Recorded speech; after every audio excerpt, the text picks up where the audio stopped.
Hello friends, welcome back to DPA classes. Friend, आज हम बात करने वाले हैं क्लास 12 के पॉलिटिक्स के चैप्टर नंबर 4 की, ठीक है ना, जिसका नाम है समकालीन दक्षिण एशिया। ठीक है, तो इससे पहले वाले वीडियो में हमने चैप्टर नंबर 3 पढ़ा है, ठीक है ना।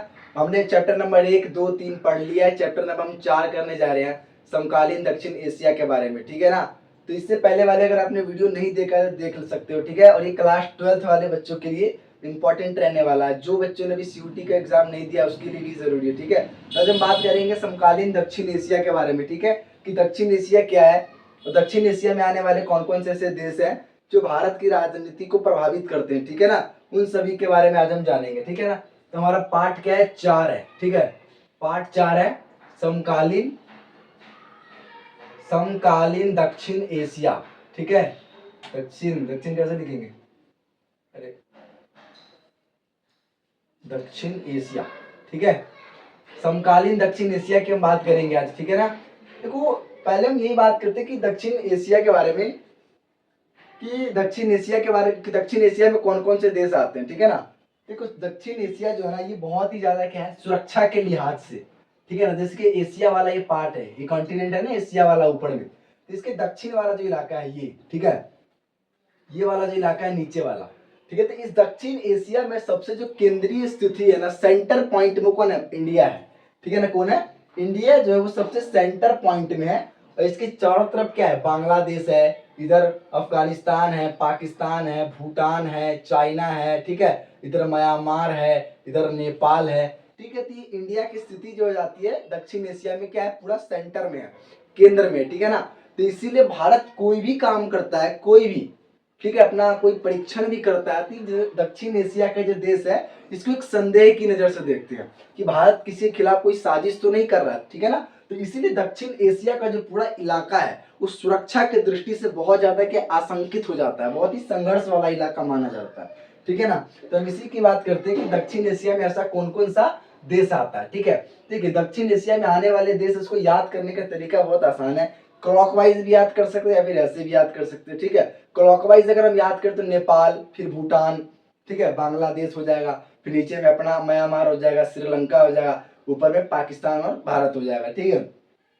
7 देश, ठीक है ना। दक्षिण एशिया जो शब्द है इसका प्रयोग 7 देशों के लिए किया जाता है, जिसमें हमारा भारत, नेपाल, ठीक है, श्रीलंका, मालदीव, उसके बाद पाकिस्तान, बांग्लादेश और भूटान। इस 7 देशों के लिए दक्षिण एशिया शब्द का प्रयोग किया जाता है, ठीक है ना। दक्षिण एशिया है क्या, इसके बारे में थोड़ा मैं जानने का प्रयास करते हैं, ठीक है ना। तो मैंने बताया कि दक्षिण एशिया के केंद्र में कौन है? भारत है।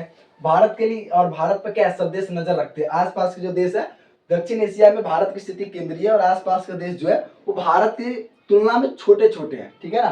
तो इसीलिए भारत के ऊपर क्या रखते हैं? वो नजर रखते हैं, शक की दृष्टि से देखते हैं भारत को, ठीक है। तो आज हम बात करने वाले दक्षिण एशिया की। किसकी बात करेंगे? दक्षिण एशिया, ठीक है। देखिए, दक्षिण एशिया जो शब्द है ना, इसका प्रयोग 7 देशों के लिए किया जाता है, जिसको भी मैंने आपको बताया, भारत, नेपाल, भूटान, श्रीलंका, मालदीव, पाकिस्तान और बांग्लादेश। इन 7 देशों के लिए इसका प्रयोग करते हैं दक्षिण एशिया का, ठीक है ना। अब दक्षिण एशिया के देशों में क्या है ना, दक्षिण एशिया के देशों में क्या है? जल विवाद, क्या है? ठीक है ना, जल विवाद हो गया, ठीक है, जल विवाद, भूमि विवाद, ठीक है, जल विवाद, भूमि विवाद और जातीय संघर्ष। क्या है? जातीय संघर्ष। जातीय संघर्ष मतलब समझे? मतलब इसके भारत में क्या, अलग अलग धर्मों के बीच में, वर्गों के बीच में है। तो वही हमारा एक देश है दक्षिण एशिया का, श्रीलंका। श्रीलंका में क्या ना, सिंगली और तमिल नामक 2 वर्गों के बीच में, 2 जाति के बीच में भी लड़ाई हुआ है, इसलिए जातीय संघर्ष। और बहुत सारे संसाधनों को लेकर भी है, ठीक है ना, संसाधनों को लेकर, जैसे कि जल ही हो गया, संसाधनों को लेकर। जल एक क्या है? जल भी तो एक संसाधन है और बहुत ही महत्वपूर्ण संसाधन है, ठीक है ना। तो बांग्लादेश को लेकर लड़ाई होता है जल का, पाकिस्तान को लेकर होता है, ठीक है ना, सिंधु नदी का। तो अलग अलग हमारा क्या है, संसाधनों को लेकर भी विवाद है। तो दक्षिण एशिया के देशों में क्या है? जल विवाद, भूमि विवाद, जातीय संघर्ष और अलग अलग संसाधनों को लेकर भी विवाद है, ठीक है ना। लेकिन इन जो दक्षिण एशिया के जो 7 देश है ना, इसमें क्या है ना, म्यांमार, अफगानिस्तान, म्यांमार और अफगानिस्तान को भी कभी कभी शामिल कर लिया जाता है इस दक्षिण एशिया के, जब हम बातचीत करते हैं राजनीति की, ठीक है ना। लेकिन चाइना को ना इसका हिस्सा नहीं माना जाता है, ठीक है ना। चाइना को दक्षिण एशिया का अंग नहीं माना जाता है। जबकि म्यांमार अफगानिस्तान को कभी कभार शामिल कर लेते हैं बातचीत करने की दृष्टि से, ठीक है ना। तो दक्षिण एशिया की हम विशेषता कुछ जानने का प्रयास करते हैं, ठीक है। देखिए दक्षिण एशिया की सबसे पहले अगर हम बात करें ना, देखिए दक्षिण एशिया के जो देश है इन सातों देशों में क्या है ना, आजकल जो लोकतंत्र है, क्या लोकतंत्र है, एक सेकंड, देखिए दक्षिण एशिया की हम बात करते हैं पहले। तो दक्षिण एशिया में देखिए जो लोकतंत्र है, दक्षिण एशिया के देशों में जो लोकतंत्र है वो एक बहुत ही ज्यादा एक नॉर्मल बन चुका है, बहुत ही स्वीकृत मूल्य बन गया है। यानी कि आसपास के जो देश है दक्षिण एशिया के, उसके अलावा दक्षिण एशिया में, दक्षिण एशिया के बाहर भी जो लोकतंत्र जो प्रणाली है उसको शासन के अन्य प्रणाली जो है, शासन के अन्य प्रणाली की तुलना में बेहतर माना जाता है। लोकतंत्र एक तरीके से ना स्वीकृत मूल्य बन गया है। यहाँ के देशों के जो लोग हैं उनको लोकतंत्र ही बहुत अच्छा लगता है कि प्रतिनिधि मूलक लोकतंत्र जो वो अन्य, ठीक है ना, लोकतंत्र जो है क्या है, लोकतंत्र बेहतर व्यवस्था, ठीक है ना, अरे लोकतंत्र बेहतर व्यवस्था उनको लगने लगा है, ठीक है ना। प्रतिनिधि मूलक लोकतंत्र को अपनाते हैं वो लोग, क्या अपनाते हैं, प्रतिनिधि मूलक लोकतंत्र का मतलब एक ऐसा लोकतंत्र जिसमें प्रतिनिधि हो, मतलब एक रिप्रेजेंटेटिव हो किसी एरिया का और उस एरिया की बातों को वो सुनता हो, प्रेजेंट आगे रखता हो, ठीक है ना। और इसको शासन की अन्य प्रणाली की तुलना में बेहतर माना गया है, ठीक है ना, एक स्वीकृत मूल्य बन गया है, यानी कि सब लोग इसको मानने वाले हैं, सब लोग इसको अच्छा मानते हैं लोकतंत्र को दक्षिण एशिया के देशों में, ठीक है ना, सब इसको अच्छा मानने लगे हैं और शासन की अन्य प्रणाली के अपेक्षा बहुत अच्छा है। इसमें क्या है, सभी अधिकार दिए गए हैं लोगों को, ठीक है ना, अपने अभिव्यक्ति का अधिकार है, नेता चुनने का अधिकार है, लोग अपने जो गलतियां करते हैं उसको सुधार भी सकते हैं। ये सबसे बड़ी इसकी विशेषता क्या है, दक्षिण एशिया में जो लोकतंत्र है इसको सबसे ज्यादा प्रभावी बना दिया गया आजकल, और यहाँ के लोगों को सबसे अच्छा शासन की प्रणाली में लोकतंत्र ही लगता है, ठीक है ना। ये क्या है, अन्य प्रणाली की तुलना में अच्छा है, अन्य प्रणाली की तुलना में अच्छा है, ठीक है ना, अन्य प्रणाली की तुलना में अच्छा माना जाता है इसको, लोकतंत्र को, ठीक है ना। तो इसलिए दक्षिण एशिया के देशों में लोकतंत्र एक बहुत ही ज्यादा एक स्वीकृत मूल्य बन गया, बढ़ता चढ़ता मूल्य है, ठीक है ना। तो इन देशों में हम कुछ देशों में जानेंगे, कुछ देशों में लोकतंत्र भी है, कुछ में सैनिक शासन भी है, आजादी के बाद से हम देखेंगे, ठीक है ना। तो पाकिस्तान हो गया, बांग्लादेश हो गया, इन देशों के बारे में जानेंगे, और म्यांमार, भूटान, भारत तो एक लोकतंत्र देश है ही है, ठीक है ना, इसके बारे में हम जानेंगे। अब दक्षिण एशिया का जो इलाका है ना, इस 7 देश है। उत्तर में क्या है, हिमालय पर्वत है, उत्तर में हिमालय पर्वत है, दक्षिण में क्या, हिंद महासागर है, ठीक है ना। देखिए उत्तर जो है, बताता हूं मैं आपको, देखिए दक्षिण एशिया ने बहुत ही ज्यादा एक विशिष्ट इलाका है, ठीक है ना।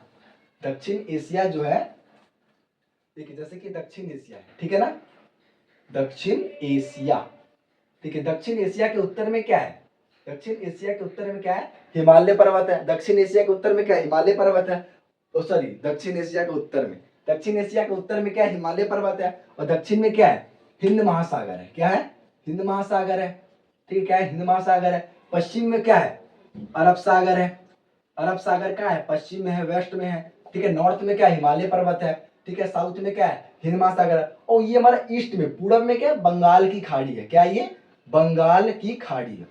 तो ये जो आप इलाका देख रहे हैं कैसा है ये, ठीक है ना, यानी कि चारों तरफ से एक भौगोलिक विशेषता, एक विशिष्ट इलाका बन गया, और इस इलाके में क्या है ना, विविधता से भरा हुआ इलाका है ये।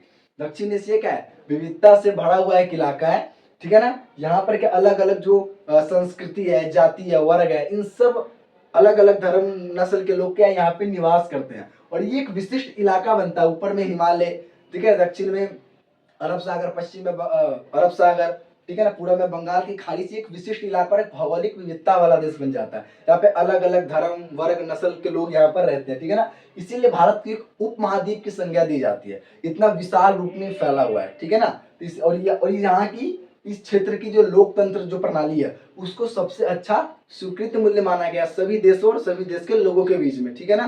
तो इसके आगे के जो चैप्टर हम बाद में पढ़ेंगे, ठीक है ना। तो आगे वाले चैप्टर में हम सभी देशों की अलग अलग राजनीतिक प्रक्रियाओं के बारे में जानेंगे, ठीक है ना। इन सभी देशों के विवाद तो है, लेकिन इन सभी देशों के बीच में जो राजनीतिक प्रणाली है, दक्षिण एशिया के देशों के बीच में जो राजनीतिक प्रणाली है ना, राजनीतिक जो प्रणाली है वो एक जैसी नहीं है, ठीक है ना। राजनीतिक प्रणाली एक जैसी नहीं है, कहीं पर क्या है सैनिक शासन है, तो कहीं पर क्या है लोकतंत्र है, ठीक है। ये सारी चीजों को हम जानेंगे आने वाले वीडियो में, ठीक है ना। तब तक के लिए सब्सक्राइब कर ले डीपीए क्लासेस को, ठीक है ना।